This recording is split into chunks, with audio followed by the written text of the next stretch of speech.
Gather your tools and supplies as you head to the dig site in search of dinosaurs in Fossilis.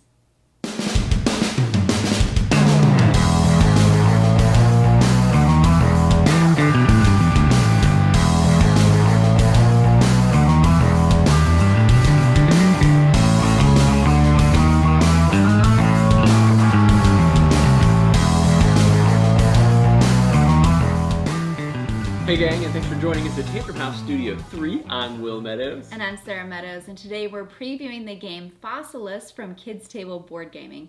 It's from designer David Diaz, and artwork is by Apolline Etienne and Josh Capel. It's for 2 to 4 players. It takes about 45 minutes to play. It's a set collection game, and KTBG sent us a prototype copy to check out. So let's take a look at how it's played. To set up the game, fill the dig site board with bones and place the lid on top and give it a couple of shakes. Insert the map board, remove the lid, and place the stone tiles on the dark spaces, and fill the rest of the grid with clay and sand tiles, leaving 3 sand tiles for the discard pile. Using the tool, remove the map grid and flip it over. Randomly fill the grid with skill tiles. Place 3 event cards face down, and put 4 plaster cubes per player on top. Place out the dinosaur deck and the tool and supply decks. Give each player their board, and then you're ready to begin. On their turn, players have 3 energy to use. They may gain 1 plaster, add sand to the site, move their meeple 2 spaces, they may climb back on the dig site if they've fallen off, or they may dig. To dig, the archaeologist will slide tiles 1 space. Sand tiles cost 1 energy, while clay and stone costs 2 and 3. And any tiles that fall off the site are collected. Every turn, archaeologists may also extract 1 item from the dig site if they have the necessary plaster for it. Hammers are free, and they will gain a skill tile from the board. Once the player has used all of their energy, they can then spend any of the tiles they've gained to buy a supply or tool, which may be used for free on a later turn. Players may claim 1 dinosaur to their lab to complete later if they have at least 1 matching bone. If they have all the necessary bones, they may also claim any dinosaurs from the supply. Whenever all of the plaster is gone from the event card is drawn and resolved, and then new plaster is added to the board.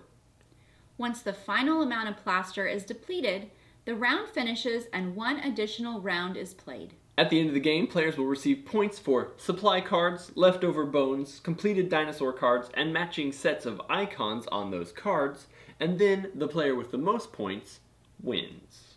In Fossilis, players are heading to the dig site. They'll be digging through the sand and the clay and the stone in order to reach down into the base of this game and actually pull out randomized fossil bones, which is pretty neat, and they'll be using those to fulfill set collection point requirements throughout the course of the game.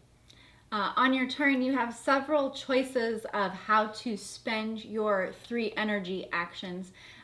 Moving the sand and clay and stone tiles can take up your whole turn, but it doesn't have to, as you can move or add sand maybe to block someone, or even push other players off the board or move them to a place where they may not be able to dig right away on their turn. Yeah, you've got a lot of freedom in what you do in the game. It's not really a point salad, but you do have a number of different ways that you can progress in the game too. As you knock those sand tiles off the board, you then get to collect them, and they're nice like heavy plastic tiles.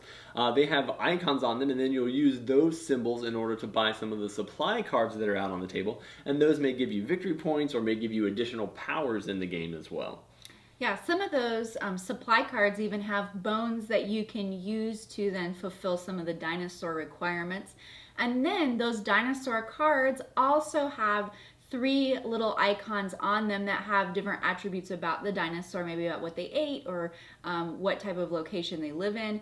And those are also able to be used in set collections at the end of the game for points. Along the top of your board, you've got kind of that upgrade thing where you can take some of the tiles from the store and add those and give yourself ongoing abilities in the game. Some of those combinations can be really powerful. To fill up all 3 slots, you may have to sacrifice a couple of victory points, but you can make a big difference in the way that you take your turn if you get the right combination of things. I know the very last game we played, I was getting I could spend an action to get 2 free plaster, which was great, and then I was also able to score the tile that allowed me to steal plaster from other players. So the rest of the game, I never had to take an action to gain those plaster pieces. I was just able to utilize my own abilities to just make a huge collection and collect a bunch of fossils that I could pay for that way.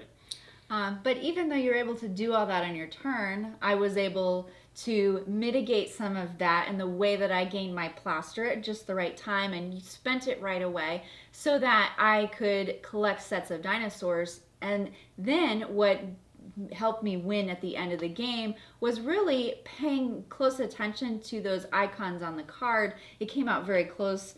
I think most of the games we've played, it's been a pretty tight game, and it comes down to making sure that you have spent all your turns wisely in doing the right things, collecting the right bones to fulfill what dinosaurs you can. You're going to get a lot of different player interactions throughout the game, which is one of the nice things about it. In a 2-player game, it's really easy to kind of just hide on your side of the site and just dig the bones. There's plenty of bones in those spaces for you to work with.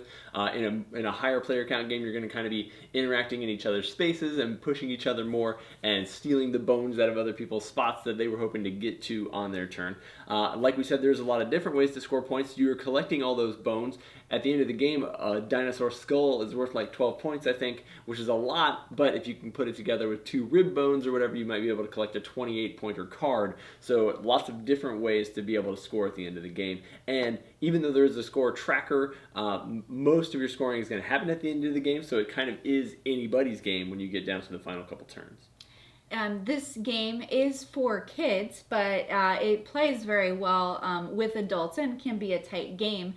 So even though you may not have kids, this is one that you should still take a look at for your collection. Yeah, it's got some cool table presence, some just very unique components. I'll be interested to see, obviously we're looking at a prototype, it'll be interesting to see what the materials are for all the final pieces. The bones were pretty cool. We were using those metal tweezers to pull the pieces out, but I'm sure that there'll probably be different pieces in the actual finished game. So be sure to check out their Kickstarter campaign, look at what those stretch goals are and what the base goal is and everything. And yeah, if it looks like something you're interested in, definitely check it out.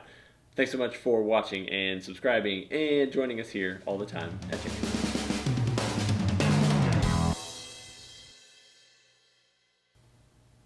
Head to the dig site with your supplies and tools to uncover the best, not the best, Fossilis. So let's take a look at it, how it's played. Did you hear me say take a look at it, how it's played?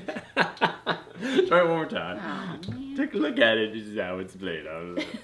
It's a really cool, makes sensical, I don't know where I was going, just talking. In the land before time, all the dinosaurs died and ended up in Fossilis. Did you know where I was going with that? I did. We should bust out the Trogdor too. Burninating, and then he died.